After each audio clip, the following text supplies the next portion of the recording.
चलिए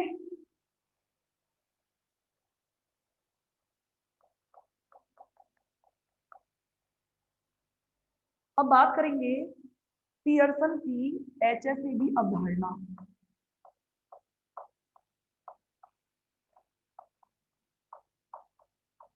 एक्चुअली में ये प्रिंसिपल्स हैं भाई,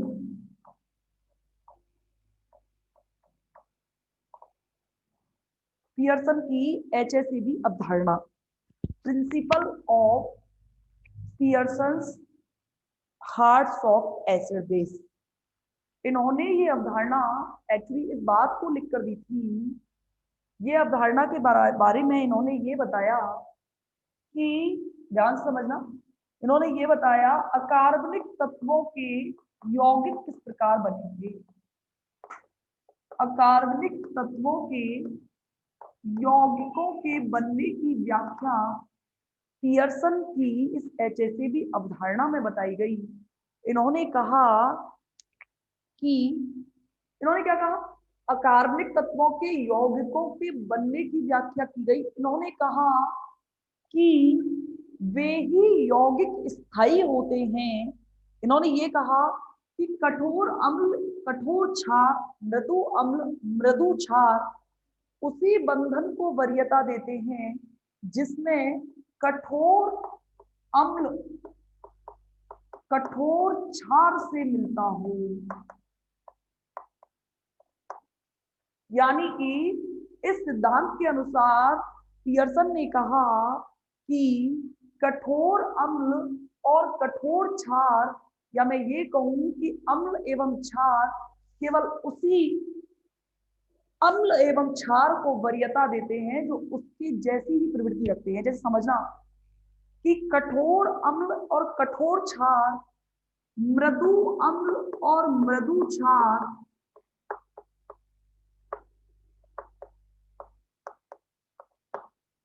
मृदु अम्ल, कठोर क्षार, कठोर अम्ल, मृदु क्षार, इन्होंने कहा अपेक्षाकृत अगर तुलना की जाए तो वे ही यौगिक स्थायी होंगे जिसमें कठोर के साथ कठोर मिलता हो या मृदु के साथ मृदु मिलता हो। यानी कि स्थायी कौन कौन से यौगिक होंगे, ये स्थायी है, ये भी स्थायी है, ये ध्यान रखना अस्थायी बनेगा, और सेम ये भी क्या बनेगा, अस्थायी बनेगा। हार्ड सॉफ्ट एसिड बेस कौन पूछ रहा है, कितने बच्चे हैं? अंकित कितने दिन में क्लास में आए हो भाई, ये तो स्टार्ट कब की हो गई है। देखो भाई क्या कहा कि कठोर अम्ल बंधन में वरीयता कठोर क्षार को देते हैं और मृदु अम्ल बंधन में वरीयता मृदु क्षार को देते हैं। क्या कहा है मैंने, कठोर अम्ल बंधन में वरीयता कठोर क्षार को देते हैं और मृदु अम्ल बंधन में वरीयता किसको देते हैं, मृदु क्षार को देते हैं। अर्थात जो यौगिक कठोर कठोर मृदु मृदु अंतर क्रिया से बनेंगे, जो यौगिक कठोर कठोर मृदु मृदु अंतर क्रिया से बनेंगे, वो अपेक्षाकृत उन यौगिकों से स्थायी होंगे जो मृदु कठोर और कठोर मृदु के बंधन से बनेंगे। ये थी पियर्सन की HSAB का एप्लीकेशन, जिस पर यौगिकों के वर्गीकरण को अच्छे से समझाया गया है। अब देखो क्या कहा, ध्यान से समझना आगे, अभी तो पियर्सन का ही कंसेप्ट चल रहा है। देखो भाई आगे देखना, अगला टॉपिक जो पियर्सन ने बड़ी, अम्ल एवं क्षार का कठोर एवं मृदु के रूप में वर्गीकरण।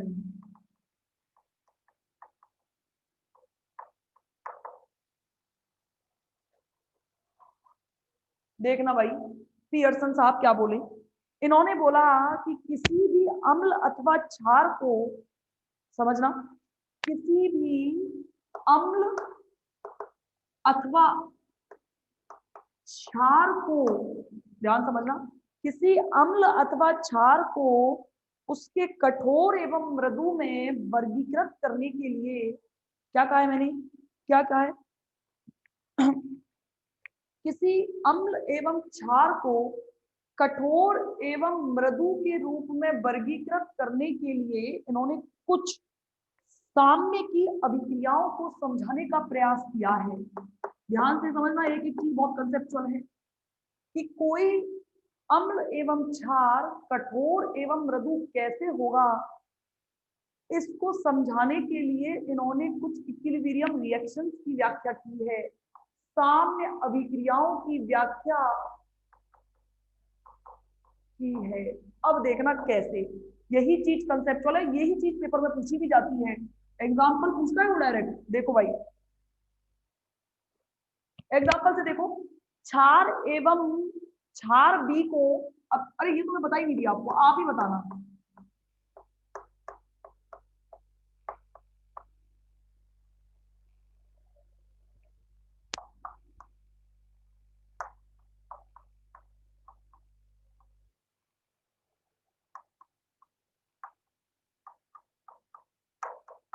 एक एक चीज को बिल्कुल कंसेप्चुअल सुनना। इसमें से बताओ मुझे जरा, अम्ल कौन है, क्षार कौन है? ये तो कन्फर्म है, कंपाउंड बन रहा है। ये अगर कंपाउंड बन रहा है तो ऑब्वियस सी बात है इसमें अम्ल एवं क्षार प्रेजेंट होंगे। अब मैडम मुझे क्षार का तो पता नहीं चल रहा, लेकिन मुझे अम्ल का जरूर पता चल रहा है। अम्ल कौन सा है? जिस पर पॉजिटिव चार्ज, इसके साथ जो जुड़ा हुआ होगा वो डेफिनेटली क्षार होना है। यानी कि बी क्या है? बी जो है वो सामान्य क्षार है, बी सामान्य क्षार है। समझना मेरी बात है, एक एक चीज को अच्छे से समझना। अभी मैंने ये नहीं कहा है कि ये कठोर है या मृदु है, मैंने बोला है बी जो है वो क्षार है और H प्लस क्या है? अम्ल है। ठीक है, अब देखो, इसका कठोर एवं मृदु होना अभिक्रिया के साम्य पर निर्भर करता है। किस पर निर्भर करता है? आपने लाशातीलिये का नियम पढ़ा होगा, अभिक्रिया के साम्य के आधार पर काफी सारी चीजों की व्याख्या की गई है। वैसे ही सेम यहाँ पे hard and soft acid base की व्याख्या भी की गई है। इन्होंने क्या कहा है कि किसी भी अम्ल एवं क्षार का कठोर एवं मृदु होना निर्भर करता है इसके साम्य पर। एग्जाम्पल से देखो क्या है, देखो सबसे पहले मैं दोनों चीजें मानूंगी। मैंने माना कि जो मेरा साम्य है वो अग्र दिशा में अग्रसरित है, आगे की तरफ बढ़ रहा है। आगे की तरफ क्या बढ़ रहा है? आगे की तरफ बढ़ रहा है, अर्थात अभिक्रिया बाएं से दाएं संपन्न हो रही है। समझ रहे हो कि नहीं समझ रहे वाली चीज? अभिक्रिया अग्र फॉरवर्ड है, जिसको मैं यहाँ पे दे रही हूँ के एफ, ये है मेरा बैकवर्ड। मैंने माना मेरा सामने जो है वो अग्रसरित है, और अग्रसरित है इट मींस क्या, मेरा मतलब है कि अभिक्रिया बाएं से दाएं संपन्न होती है। तो इससे क्या निष्कर्ष निकलता है? देखो भाई, ये क्षार है, ये अम्ल है, मुझे बात करनी होगी ये अभिकारक और इन अभिकारकों से बन रहा है उत्पाद। ध्यान से समझना, अभी मैं ये मान के चल रही हूं कि जो बी है, देखो क्षार के बंधन में सबसे पहले बी के लिए बात करती हूँ। ये बी अगर वरीयता देना चाहता तो ये वरीयता H प्लस को भी दे सकता था। समझना मेरी एक चीज, लेकिन इसको इसने बंधन बनाने के लिए वरीयता किसको दी है? इसको दी है मैथिल मरकरी को। किसको दी है? इसने वरीयता किसको दी है? मैथिल मरकरी को दी है। इससे स्पष्ट होता है कि बी जो है वो मृदु क्षार है। समझे कि नहीं समझे? अरे हमें ये तो कंफर्म पता है ये कठोर क्षार है, कठोर अम्ल है। कठोर अम्ल क्यों है इसके बारे में चर्चा करेंगे। मैंने कल की क्लास में भी बताया था, जब मैंने वर्गीकरण बताए थे। जो चीज समझ में ना आए पूछ लेना, देखो एक एक चीज को अच्छे से। पियर्सन ने कहा कि मैं जो बता रहा हूं वो मैं ये कह रहा हूं कि कठोर कठोर के साथ क्रिया करता है और मृदु मृदु के साथ क्रिया करके स्थायी यौगिक बनाता है। मेरी अभिक्रिया संपन्न ऐसे हो रही है, ये रही, ये मैं मान के चल रही हूँ कि मेरी माना पहले अभिक्रिया अग्रसरित है, इनकी अभिक्रिया बाएं से दाएं संपन्न हो रही है। ध्यान से समझते चलना। अब क्या बोला मैंने? माना स्टार्टिंग में बी एक सामान्य क्षार है। अब बी बंधन, इसके साथ क्रिया करने के बाद बी बंधन को वरीयता किसको दे रहा है? इसको ही दे रहा है। अगर वरीयता ये इस वाले को देता तो डेफिनेटली आप कह पाते कि ये बी जो है कठोर अम्ल के साथ क्रिया करके कठोर क्षार है, लेकिन यहाँ से क्या पता चला, ये मृदु क्षार। पता चला कि नहीं चला, बताओ एक बार मुझे हाँ या ना में जवाब दो। दो जवाब। अभी ये मेरे को कंफर्म नहीं है कि अभिक्रिया किधर संपन्न हो रही है, मैं दोनों तरफ मान के चलूंगी। जब अभिक्रिया सामने की और पेपर में ऐसे ही पूछता है वो, अगर ये दे देगा सिर्फ आपको, ये हटा देगा, ये दे देगा सिर्फ, और अब पूछेगा कि बताओ कौन सा कठोर अम्ल है और कौन सा कठोर क्षार है, कौन सा मृदु अम्ल है, कौन सा मृदु क्षार है, तो आप कहोगे कि आपको ध्यान आना चाहिए कि ये अभिक्रिया सामने को प्रभावित करेगी, ऑब्वियस की बात है। और पियर्सन के अनुसार अगर अभिक्रिया बाएं से दाएं संपन्न हो रही होगी तो हम निर्भर करेंगे कि मेरा उत्पाद कैसा बन रहा है। अगर मेरे प्रोडक्ट में देखा जाए तो बी, मुझे ये नहीं पता ये मृदु है कि, मुझे ये नहीं पता कि ये मृदु है कि कठोर है, लेकिन मुझे इसका जरूर पता है कि ये कठोर अम्ल है, क्योंकि इस पर आवेश का आकार सबसे छोटा है और ध्रुवण शक्ति सबसे ज्यादा होगी, और ध्रुवण शक्ति ज्यादा होगी तो इट मींस ये कैसे रखेगा, कठोर अम्ल होगा कि नहीं होगा। ये इलेक्ट्रॉन ग्राही है, ये भी पता है, ये भी इलेक्ट्रॉन ग्राही है। मैंने दूसरी परिभाषा इसकी बताई थी कि ये इलेक्ट्रॉन को ग्रहण करने की प्रवृत्ति रखेगा, एक्सेप्टर होंगे। सेकंड चीज मैंने क्या बताई, सेकंड चीज मैंने बताई कि H प्लस आयनों कि आकार के कारण का आकार बहुत छोटा होता है, और आकार छोटा होने के कारण बच्चों ऑब्वियस की बात है ये कठोर अम्ल। मुझे ये नहीं पता कि ये क्या है, लेकिन मुझे इतना जरूर पता है कि ये है, ये कठोर अम्ल है। अगर बी, अगर बी पियर्सन के अनुसार H प्लस के साथ क्रिया करता तो ऑब्वियस की बात है मैं ये कह सकती थी ये कैसा है, कठोर क्षार है। लेकिन इसने वरीयता किसको दी है, मैथिल मरकरी को दी है, तो डेफिनेटली बी क्या है, मृदु क्षार है। बी मृदु क्षार है तो डेफिनेटली ये मैथिल मरकरी मृदु अम्ल है, और ये तो कठोर अम्ल है ही। समझे या नहीं, हाँ या ना में जवाब दो। समझे या नहीं जल्दी बताओ, आया कि नहीं आया समझ में, जल्दी बताओ फटाफट।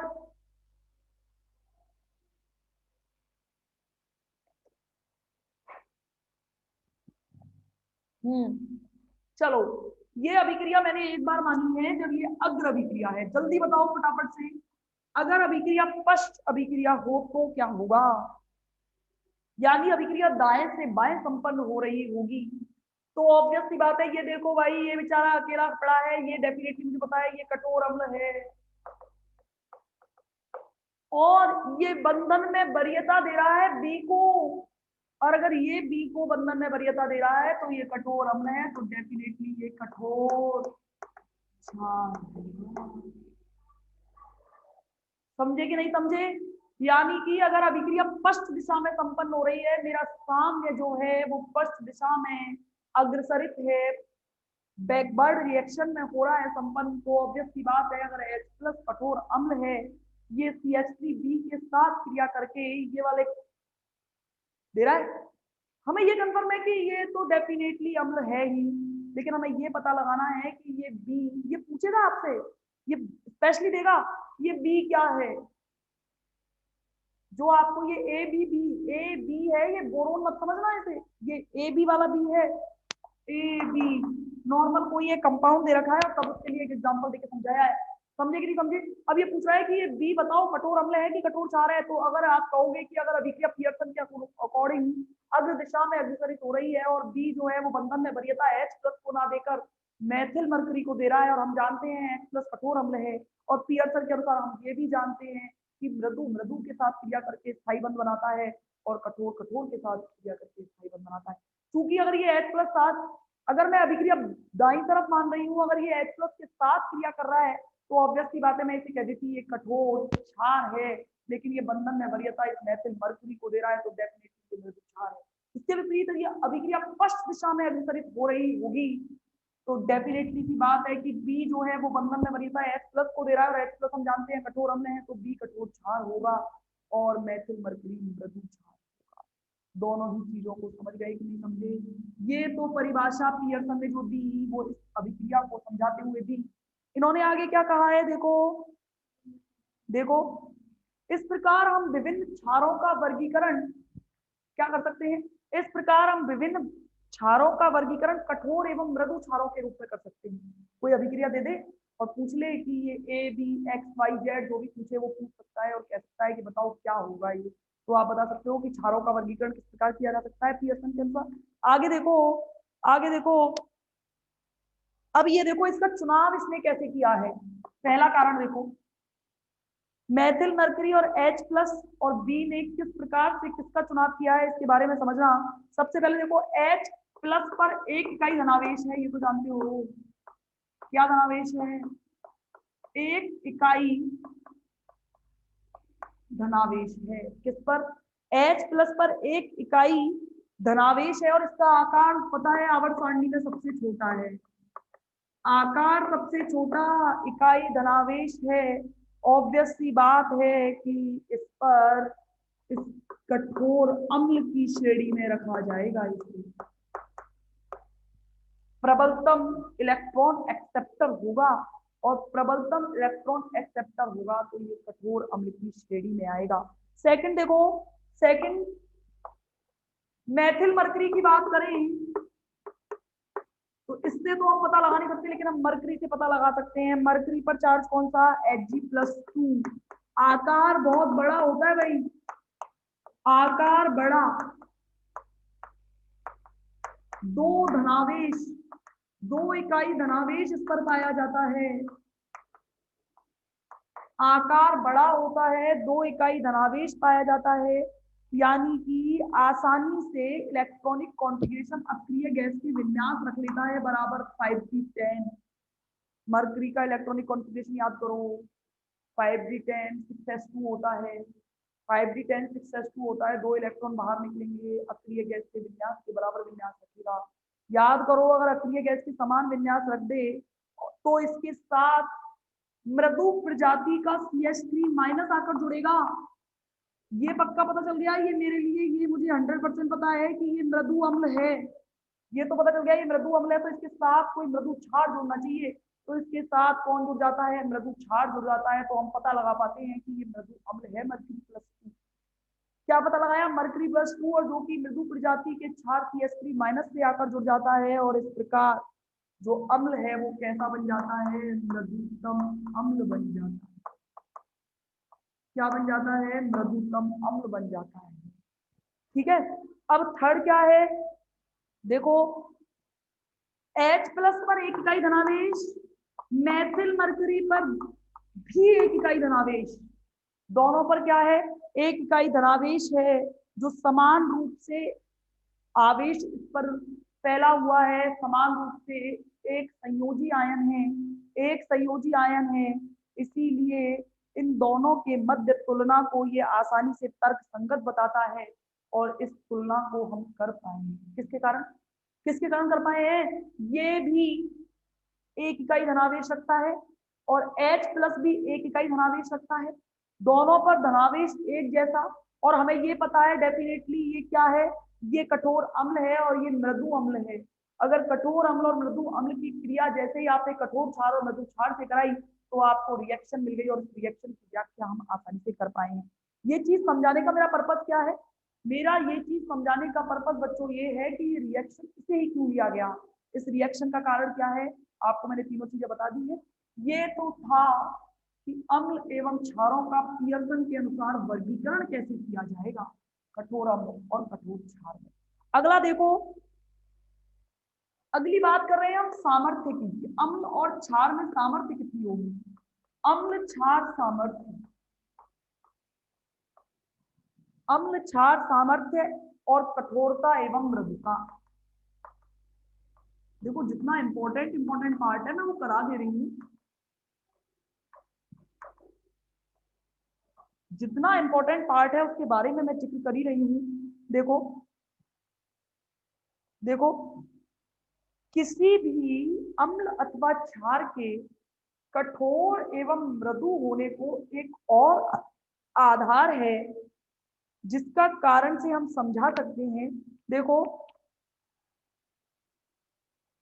देखो, जैसे मैंने माना कि एक क्षारक भी कठोर है, मान के चल रही हूँ, ये कोई एग्जांपल है, माना ये कोई एक क्षार है, ये भी कठोर है या मृदु भी हो सकता है, कठोर भी है या मृदु है, दोनों की बात करेंगे। मुझे ये पता भी नहीं है, अभी मुझे ये पता लगाना है कि बी कठोर है या मृदु है। तो हम इसको पता कैसे लगा पाएंगे? एक और तरीका देखो, एक और तरीका है कि साम्य स्थिरांक के मान पर निर्भर करेगा। देखो कैसे, साम्य स्थिरांक के मान पर निर्भर करेगा। रिएक्शन अभी क्या लिखी थी? B H plus methyl mercury plus, reaction में आपने क्या निकाला था? CH3HG प्लस क्या बना था? H प्लस बाहर। अभी हमको भी ये पता नहीं, अग्रसरित होगी तो ऑब्वियस सी बात है बी मृदु है, और अगर पश्च दिशा में चल रही होगी तो बी कठोर है। इनके बारे में हम चर्चा करेंगे। तो देखो, सबसे पहले मैं निकाल रही हूँ साम्य स्थिरांक के का मान। के फॉरवर्ड का मान निकाल रही हूँ मैं। के फॉरवर्ड का मान याद करो द्रव्यानुपाती क्रिया नियम से, उत्पादों की सांद्रता बटे अभिकारकों की सांद्रता।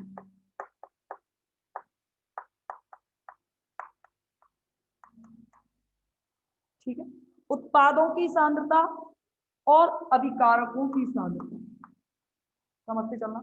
अब क्या माना? माना कि इस अभिक्रिया में BH प्लस का वियोजन हो रहा है, टूट रहा है ये।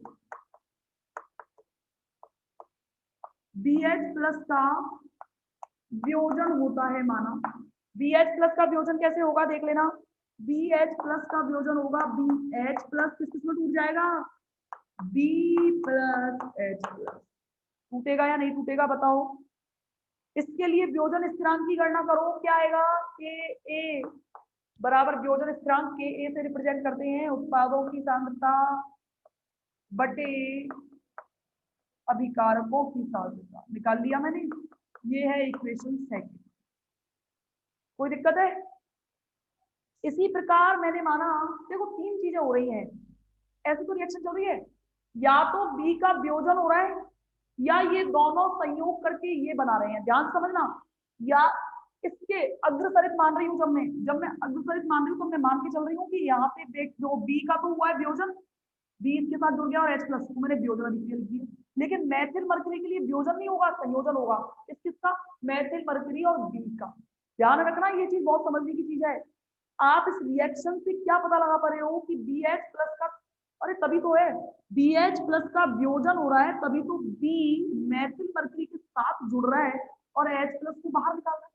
और मैथिल मरकरी का क्या हो रहा है? मैथिल मरकरी का संयोग हो रहा है किसके साथ? ये जो बी निकला है इसके साथ। तो ध्यान रखना, अगली जो अभिक्रिया होगी वो क्या होगी? माना कि इस बार क्या हुआ? इस बार मरकरी, मैथिल मरकरी और बी संयोग करके क्या बना रहे हैं? संयोग करके बना रहे हैं मैथिल मरकरी। ठीक है, तो यहां से आपका ये संयोग के लिए आया है, तो मैंने माना यहाँ पे ये एस से रिप्रेजेंट कर दिया। आप चाहो तो जिससे चाहो उससे रिप्रेजेंट कर सकते हो, निकलेगा उसी से। फॉर्मूला मेरे पास वही है भाई।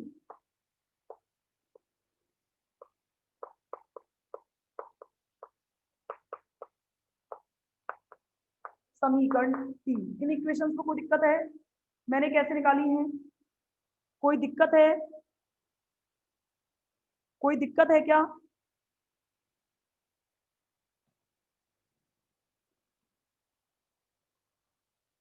जा रही हूँ। अब एक बात बताओ, मैं, देखो ये तो टोटल पता है कि ये मेरा द्रव्यानुपाती स्थिरांक निकला है, ये तो समझ में आ रहा है।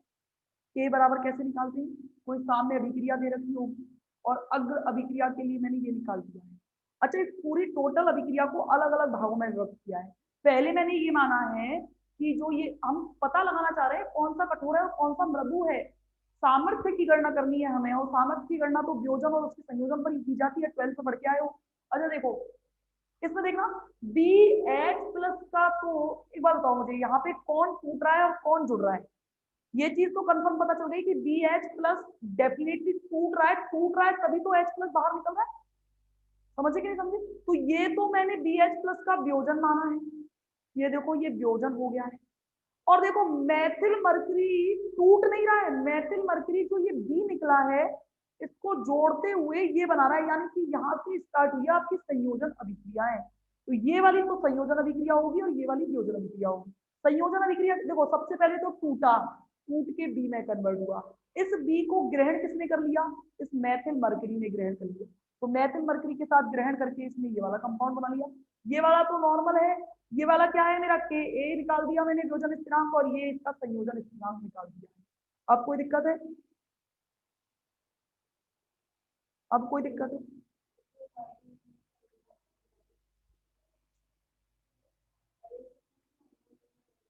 ठीक है। अब देखो भाई, मैं आपको पता क्या करूंगी, इन दोनों के स्थिरांकों से कैलकुलेट करके मुझे ये निकालना है, तभी तो मुझे पता चलेगा कि मैं जो रिएक्शन लेके चल रही थी वो सामने स्थिरांक वाली सही है भी या नहीं। तो देखना ध्यान से एक चीज, ये वाली चीज देखना, अगर मैं इस टोटल अभिक्रिया का स्थिरांक निकालूं, ध्यान से समझना, समीकरण 1, 2 व 3 से, देखो भाई अभी देख लेते हैं, के एफ बराबर, फटाफट देखते चलना, के ए इंटू के एफ,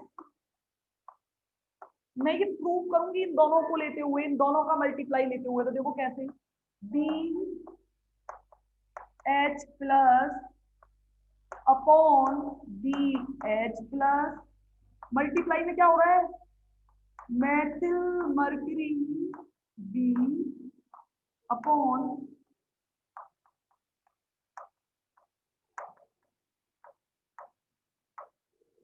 समझे? देखो कैसे निकलेगा, बी से बी कैंसिल हो जाएगा और आपके क्या क्या बचे, देखो यहां से तो बचा ये, देखो ये वाली चीज बचेगी। क्या मैं सही नहीं थी? क्या ये रिएक्शन अब सही नहीं है कि मैंने इन दोनों को टोटल करके मेरा जो रियल स्थिरांक आ रहा था उस स्थिरांक को मैंने निकाल दिया है, सामने स्थिरांक जो आ रहा था। समझे कि नहीं समझे? समझे या नहीं समझे? ये माना मेरा समीकरण कहाँ गया, के इंटू के है, ये समीकरण 3, ये समीकरण मेरा 4 है। हमें सामर्थ्य निकालनी है, ये निकालने का तरीका बता रही हूं मैं। आया कि नहीं आया समझ में? कोई एग्जांपल आपको दे दे और पूछे कि इसकी सामर्थ्य निकालो तो निकाल सकते हो। और भी एग्जांपल करेंगे अभी, देखते चलना, एग्जांपल तो और भी करने हैं। यहां तक कोई दिक्कत? चले आगे, देखो मिटा दूं अब इसे, मिटा दूं, देखो समीकरण 4 का लॉग लेते हैं एक बार, मैं आपको बताती हूँ कैसे निकालना है।